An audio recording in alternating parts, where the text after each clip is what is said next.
जामशोरे जी पथरीली धरती ते हिकु वधीक यूनिवर्सिटी क़ाइमु कई वई आहे, जंहिंजो इफ़्तिताह सिंधी सक़ाफ़त वारे आलमी ॾियारे जे मौक़े ते कयो वियो।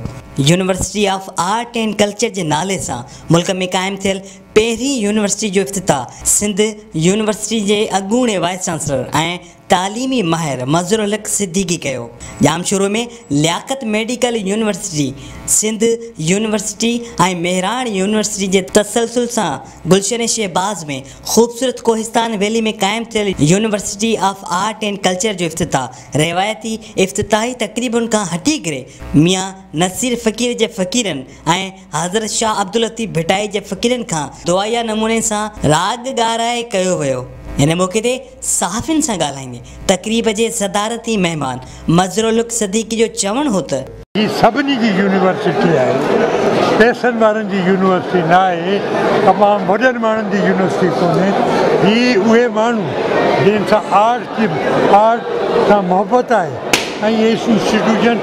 घटि आहिनि, इन जे करे मां अञा बि उन्हनि जी तारीफ़ थो कयां। हिते उन्हनि खे दाख़िला मिली आहे, पोइ एबिलिटी जे हिसाब सां मिली आहे ऐं दुआ थो कयां त वञनि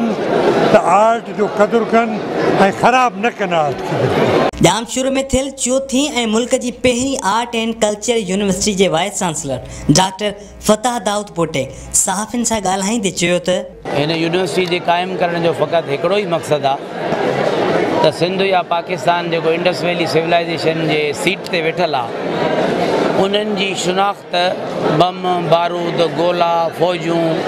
न आहिनि या साइंसी इन्वेंशन बि कोन्हनि। उन्हनि जी सुञाणप आहे बेसिकली इंसानी ज़रूरत जूं बुनियादी शयूं पैदा करणु ठाहिणु, उहे इंसानी बुनियादी ज़रूरत जूं शयूं सुहिणियूं सेबतियूं फ़ज़ीलत करे ठाहिणु, ऐं उन्हनि खे फ़क़ति आर्ट ई करे सघंदो आहे।